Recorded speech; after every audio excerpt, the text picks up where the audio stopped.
Okay, so can you guys first list organizations you're a part of? Right now? Well, I'm the president for the National Association of Black Accountants, and I'm a member of Collegiate 100. I am the president of the Kappa Kappa chapter of Alpha Kappa Alpha Sorority Incorporated, and the president of NAACP, which stands for National. Praise be. Yeah, that's it.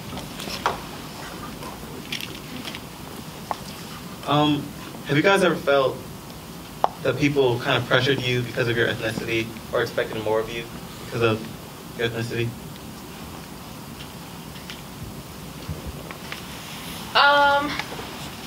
Yes and no. I feel like it's naturally expected for people to think less of me because of my ethnicity. But when you surround yourself with other Black people who are aspiring to do great things, I think that influences people to say, hey, we expect a little bit more out of you. Especially when you're in leadership roles and when you're really involved, people have a high expectation for you. So it's a high standard set. Yeah, she hit it on the what they call it, the devil. I would say from any other race, I've never felt any pressure to do better. They expect me to do worse, so they're more surprised when I do good. And from my own race, I mean, people, Black excellence, I'm held to a certain standard by those people who are striving to do better. So who is one prominent figure in Black history that you look up to, and why?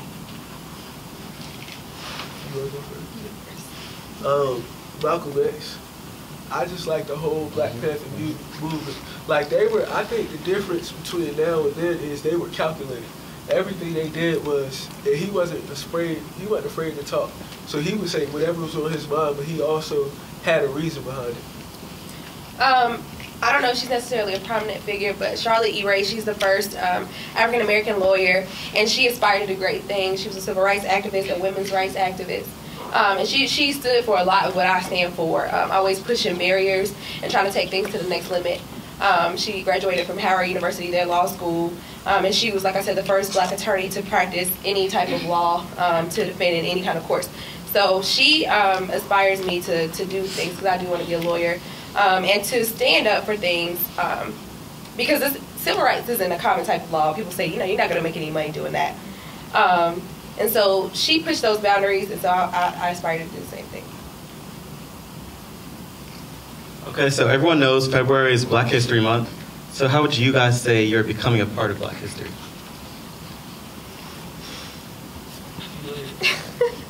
How am I becoming a part of Black history? Well, with my work in the NAACP chapter here on this campus and working with the Charlotte chapter, I kind of have fell in love with the movement of advancing not just Black people, but advancing minority people. And so I do a lot of work here in Charlotte with different organizations. I work with the Hispanic culture as well to advance all colored people. And so I work really hard to try to push people to achieve those boundaries that I said I like to push. And also just fully immersing myself in my culture. That's something that I've recently done. I wish freshman and my sophomore year I would have done a little bit better. But I kind of reached my Blackness by being here on this campus and surrounding myself with other like-minded people. So I feel like I'm achieving Black history by pushing boundaries and by excelling. To answer that question, just being here, being in this spotlight is it's achieving Black history. But also, like she was saying, with her leadership, like through the National Association of Black Accountants, I feel like that was my platform to be able to not only push myself, but also push other people in the organization to achieve Black excellence. I think that she just likes the hype. Like, I think that people just, like when she first came out, like everybody was so, oh my gosh, like she has a big butt, she has an accent, like everybody likes her because she seemed, I guess foreign. I guess people like the idea like of somebody being different, but it's like I just don't appreciate people who try to like merge into our culture, but when it's time for them to really speak up about certain things they don't. Well, like, I would welcome white people, you know, with open arms into hip hop. Just not terrible people like Iggy Azalea. I feel like she, I wouldn't say she's not talented because I don't know what she's capable of because she doesn't do anything for herself. But she, I feel like she mocks black people. Like, she's profiting off mocking black people and then like everybody buys into it. That's just very disrespectful to me. And then, you know, it's like reverse slavery kind of because T.I. is sitting up there with the whip just like, you know, profiting off of what she does. There's nothing wrong with white people rapping. Eminem does it and he's great. Iggy Azalea, you know, people like her and that's not going to change. But I think there's a way to go about rapping and being in hip hop and being a non-person of color and being respectful of the entire race of people. Like, Katy Perry has like Egyptian hieroglyphs and it's got black people dancing on stage. Like, I kind of feel like people like Iggy and Katy Perry and like Miley Cyrus profit off of black people when they're trying to fit into a genre of music that wasn't really, it didn't really start with them. So. Look from that white man's seat. We see this black person come in with this suit on and suit and tie, trying to get a job at my company that wasn't designed from him. Same situation. So why are you getting on this, excuse me, I'm sorry. So why are you getting on Iggy Azalea saying she's not talented? Of course, well, she's not talented. I mean, a movie actor gets a script, right? And it's their ability to act out their script. Iggy Azalea just gets her lyrics. It's how she puts it down on the track that makes her talented. And so that's how I see it. It can go. And then another thing is the price. $300 for a shoe. A shoe. My whole outfit isn't even $300. And people will say, oh, you dress nicely. Well, listen. The reason why I dress nicely is because my whole outfit didn't cost $300.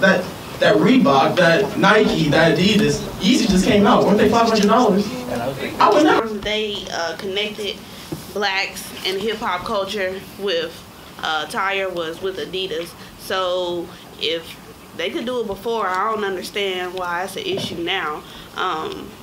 I think maybe it may be our fault because, I mean, Adidas cost maybe, what, $60? And Jordans cost maybe, what, 3 times more than that? And if we paying that for that and Jordans this black man, then I don't know. I guess they assume that we just gonna pay for that for Adidas too, but nah. Well, you might not, but women do spend $300 on Michael Kors and all these other labels and things like that. So it's like, why not spend it on him either? I understand that you might not be part of it right now. All for a black-owned business or whatnot, but like, y'all have any black-owned clothing stuff in your closet, like some FUBU, some Darion, some Fat Point, anything like that in y'all closet? That y'all just all for African American clothing lines? Don't want to think deeper than what's appearing on the screen. I think this is easier to dissect. It's easy for you to get into your head. This is how black people are. This is how they're going to be, these 5 general models. You can't have the educated black woman. You can't have a mediocre black woman. You can't have all those levels to them. They're either a mammy or a mulatto. And then the man, either you're a coon or you're a buck or a tom. But yeah, so it's easy for you to dissect these characters rather to give them much depth.